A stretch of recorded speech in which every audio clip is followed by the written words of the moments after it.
السلام علیکم ورحمۃ اللہ وبرکاتہ۔ قارئین و سامعین، مزید ایک ویڈیو لے کر آپ کے سامنے حاضر ہوئے۔ امید کرتے ہیں کہ آپ کو یہ ویڈیو پسند آئے گی۔ عنوان ہے برے دوست سے بچتے رہو۔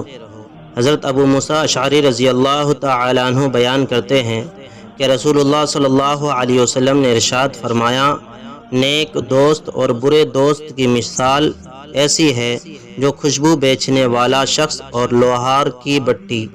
خوشبو بیچنے والے کے پاس جب آپ جاؤ گے تو اس کو خرید لو گے، اور اگر نہ بھی خریدو تو اس کی خوشبو سے تمہیں راحت پہنچے گی، یعنی اللہ والے کی صحبت میں بیٹھو گے تو ان جیسے بن جاؤ گے، اور اگر نہ بھی بنے تو ان سے تعلق تمہارے لیے راحت ہوگا۔ جبکہ لوہار کی بٹی یعنی جہاں لوہے کو آگ پر تپایا جاتا ہے، تیرا گھر جلا دے گی، یا تیرے کپڑے جل جائیں گے، یا اس سے تجھے بدبو آئے گی۔ تو قارئین و سامعین، اسی لیے ہمیں برے دوست کی ہم نشینی سے بچنا چاہیے۔ وہ انسان کو تباہ کر دیتا ہے۔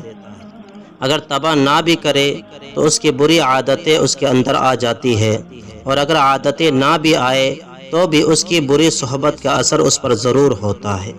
مفہوم حدیث صحیح البخاری۔ جزاک اللہ خیر و احسن الجزا۔